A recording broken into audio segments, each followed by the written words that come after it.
Welcome to my channel Maori गुरु। दोस्तों, आज की वीडियो में हम बात करेंगे कुछ इंपॉर्टेंट पॉइंट की कि एचआरडी मिनिस्टर का क्या सोचना है स्टूडेंट की लाइफ को लेके ड्यूरिंग एग्जामिनेशंस। कुछ इंपॉर्टेंट डिसीजन भी आए हैं, उनके बारे में बात करेंगे।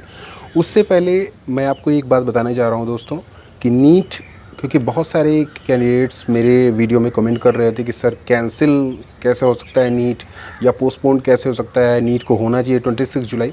तो दोस्तों, मेरा ये मकसद नहीं है कि आपका एग्ज़ाम कैंसिल हो जाए या पोस्टपोन हो जाए। मैं केवल आपको इन्फॉर्मेशन देता हूँ कि क्या एग्जैक्टली में क्या सिचुएशन हो सकती है, क्या पॉसिबिलिटीज़ हैं। तो दोस्तों, इसमें मेरा कोई फ़ायदा नहीं है कि आपका एग्ज़ाम पोस्टपोन हो जाता है, तो मेरा कुछ उससे फ़ायदा नहीं है, लेकिन आपको इन्फॉर्मेशन पूरी देता हूँ दोस्तों। तो ये वीडियो पूरा देखेंगे तो आपको समझ में आ जाएगा एग्जैक्टली में। आप खुद मेरी जगह आप खुद को रख के देख सकते हैं, पता कर सकते हैं कि एग्जैक्टली में क्या होगा, कैंसिल होगा, पोस्टपोन होगा, या फिर डिले होगा, या फिर 26 जुलाई को एग्ज़ाम होगा। दोस्तों, ये रॉकेट साइंस नहीं है, इसमें आपको केवल दिमाग लगाना है। किसी भी यूट्यूबर की बात मानने की कोई ज़रूरत नहीं है, केवल आपको खुद के बारे में सोचना है कि क्या हो सकता है अगर आप खुद को उस सिचुएशन में रखते हैं। जैसे कि इस वीडियो के टाइटल में भी आपने देखा होगा, थंबनेल में भी, कि एचआरडी मिनिस्टर ने कई सारी यूनिवर्सिटीज़ के फाइनल ईयर के एग्ज़ाम कैंसिल कर दिए। फाइनल ईयर के एग्ज़ाम नहीं होंगे क्योंकि उनका कहना था कि हम स्टूडेंट की लाइफ को रिस्क पे रख के एग्ज़ाम नहीं ले सकते हैं। ये जो सेंटेंस है, इसका क्या मीनिंग है? इसकी बहुत बड़ी मीनिंग है, क्योंकि स्टूडेंट आप भी हैं।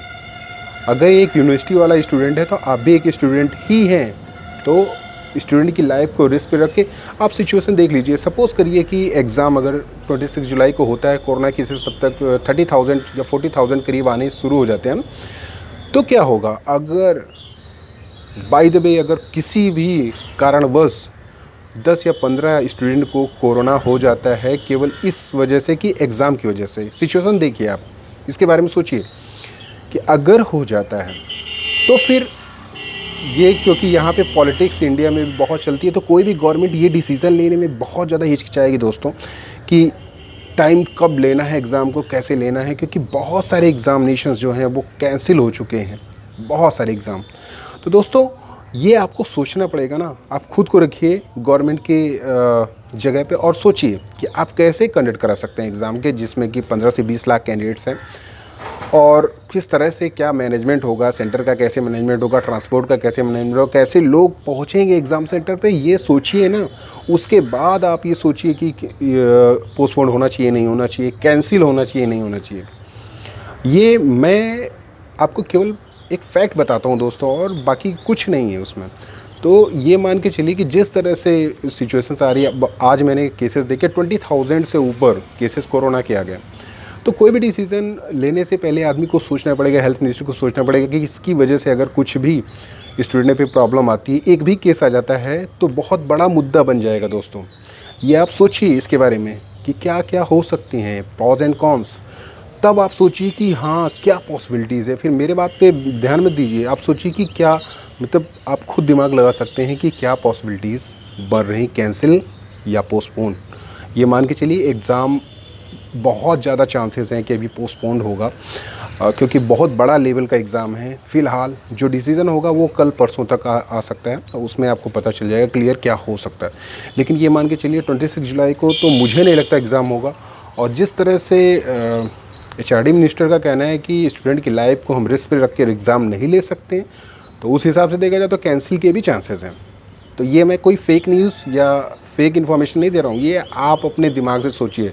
मैं नहीं कह रहा कि मेरी बात को आप यकीन करिए, आप खुद अपने दिमाग से सोचिए और डिसाइड करिए, सोचिए कि मतलब क्या हो सकता है। मीन्स अगर एक भी केस आ गए या कोरोना की वजह से, कितना भी आप सैनिटाइजर यूज़ करें, मास्क यूज़ करें, या ट्रांसपोर्टेशन भी आप कोविड-19 के प्रिकॉशंस को रख के करें, फिर भी अगर केसेस ज़्यादा आते तो बहुत बड़ा इशू हो जाएगा दोस्तों। ये यहाँ पे इस कोर्ट भी, क्योंकि सुप्रीम कोर्ट में भी आप लोग की पिटीशंस है, पेरेंट्स की पिटीशंस है, तो उसको भी ध्यान में देखना पड़ेगा कि बाद में अगर केसेस ज़्यादा आते तो ये एक बड़ा इशू बन जाएगा।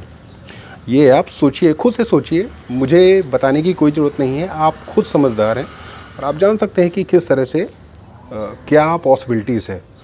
तो जिस तरह से आप देख रहे हैं कि सारे एग्ज़ाम कैंसिल होते चले जा रहे हैं, उस हिसाब से जो पॉसिबिलिटीज़ है वो आप सोचिए।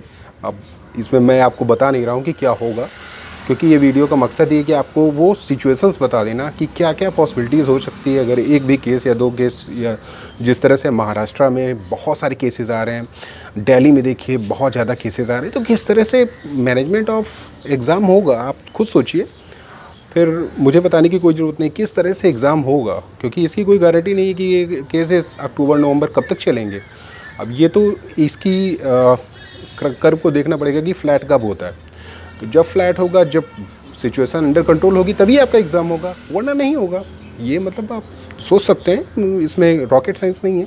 आप खुद सोचिए और डिसाइड करिए, मैं बताने वाला नहीं हूँ यहाँ पे। आप खुद सोचिए कि एग्ज़ाम हो सकता है या नहीं हो सकता है।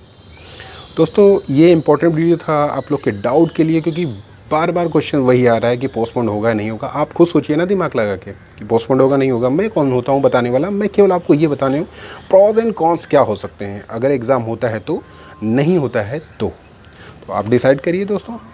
That's all from my side. Do like share subscribe to my group. Thanks bye and take care.